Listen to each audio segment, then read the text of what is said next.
Bonjour Général Desportes. Bonjour professeur. Général Vincent Desportes, vous êtes professeur associé à Sciences Po. Vous avez été directeur de l'école de guerre. Général Desportes, y a-t-il des principes de la guerre applicables à l'entreprise? Alors la première question, c'est y a-t-il des principes de la guerre? Ce qui n'est pas absolument évident, parce que de très grands généraux, Maurice de Saxe, le prince de Ligne, on dit il n'y en a pas. Et même le général de Gaulle dit au fond il n'y a qu'un seul principe, c'est l'adaptation aux circonstances.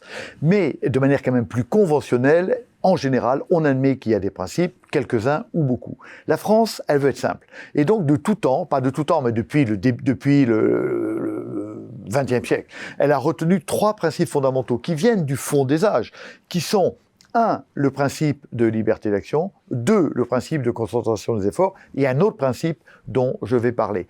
Et Napoléon sait qu'il y a des principes, mais ce qui est intéressant chez Napoléon, il dit « je ne pourrai pas appliquer tous les principes en même temps, mais ce sont des guides, et au moins je pourrai savoir si je m'éloigne des principes. Et quand je suis trop loin d'un principe, c'est que j'ai fait une faute, et donc mon action de chef d'entreprise ou mon action de chef militaire, je dois la tenir à peu près à une distance raisonnable de chacun des principes, de manière à ne pas injurier ces principes. » Bien sûr. Le principe de liberté d'action, c'est le principe d'autonomie. Il n'y a pas de stratégie sans autonomie. C'est le premier principe. Là, tout tourne autour de la liberté d'action. Pourquoi?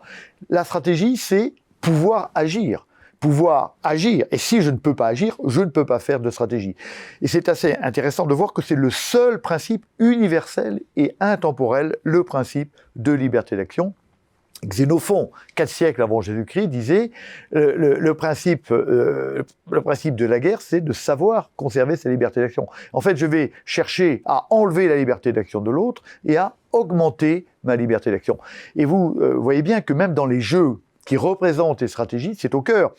Au jeu d'échecs, on ne cherche pas à détruire. Le jeu de dames, stratégie directe, je cherche à détruire. Mais le jeu d'échecs, je cherche à enlever la liberté d'action du roi, même si je ne détruis pas. Et si j'ai enlevé la liberté d'action du roi, j'ai gagné. Le jeu de Go, c'est pareil, le jeu de Go. Le jeu de Go cherche à enlever les degrés de liberté de chacun des pions de manière à conquérir le territoire. Et les Indiens? Les Indiens, ils font les embuscades quand il n'y a plus que 2 degrés de liberté d'action en avant ou en arrière. Les côtés sont pris. Je bouge avant, je bouge l'arrière, et comme au jeu de Go, j'ai conquis le territoire. Donc, l'art de conserver sa liberté d'action est vraiment le principe fondamental de la guerre. Je rebondis sur ce point-là, ce premier principe qui est très important. Quand un dirigeant dit « les marchés nous imposent », nous n'avons pas d'autre choix, quelque part, c'est là qu'il abandonne, qu'il abdique sa stratégie. Et je pense, ce deuxième point, à la fameuse financiarisation, c'est-à-dire de dire on doit délivrer tant de rentabilité, ou on est endetté autant de temps, à nouveau, on n'a plus de liberté d'action, ça veut dire qu'on est quelque part plus dirigeant. Mais exactement, et c'est bien tout le problème de l'entreprise, et c'est pour ça que moi je crois qu'on peut bâtir toute stratégie autour de cette idée de la liberté d'action. Et je dois conserver les moyens de la liberté d'action. Alors c'est vrai en termes d'endettement, c'est vrai en termes de trésorerie, je peux enlever la liberté d'action de l'autre en ayant un brevet sur un produit, en lui faisant des procès, etc. Mais voilà. Alors, la liberté d'action au centre. Évidemment, c'est pas suffisant, parce que la stratégie, c'est quand même faire produire le meilleur à ses ressources. D'accord ? C'est le meilleur. Et un des moyens, évidemment, c'est pas le seul, mais c'est la concentration des forces. Et donc, la stratégie, au fond, c'est optimiser l'emploi de ces ressources en ayant en permanence la liberté de les utiliser. Donc, on voit bien 2 principes qui émergent, liberté d'action, optimisation. L'école occidentale, parce que ça n'est pas vrai de toutes les écoles, disent donc il faut concentrer ses efforts ou ses forces à un point donné. Et Napoléon disait, moi je suis toujours plus faible. Napoléon il se bat contre des coalitions qui sont plus fortes que lui. Il dit, je ne serai jamais le plus fort. Mon problème, mon seul problème, est d'être le plus fort au bon endroit, au bon moment, où je vais concentrer mes efforts. Alors, comment je peux concentrer mes efforts et conserver ma liberté d'action? Le principe qui est un principe de stratégie d'entreprise, c'est la couverture. Je vais me couvrir.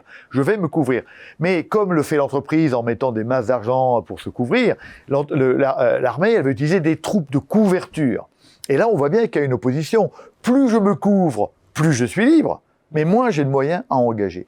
Et on voit donc que ces 2 principes, qui sont les principes fondamentaux, sont en nos positions dialectiques. C'est pour ça que l'école française reconnaît un troisième principe très important, qui est le principe d'économie des forces, qui n'est pas, ou des efforts, mais pas économie au sens je vais économiser, encore que ce soit une des composantes, mais surtout je dois organiser mes forces dans un système qui me permette d'équilibrer au mieux ce que je vais consacrer à la concentration et ce que je vais consacré à la liberté. Quand le chef d'entreprise a trop de trésorerie, il ne peut plus aller conquérir des marchés. Donc je vois mais par contre, il pourra réagir.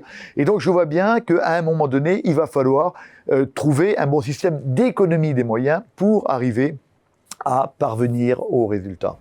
Merci, Général Desportes. Merci à vous.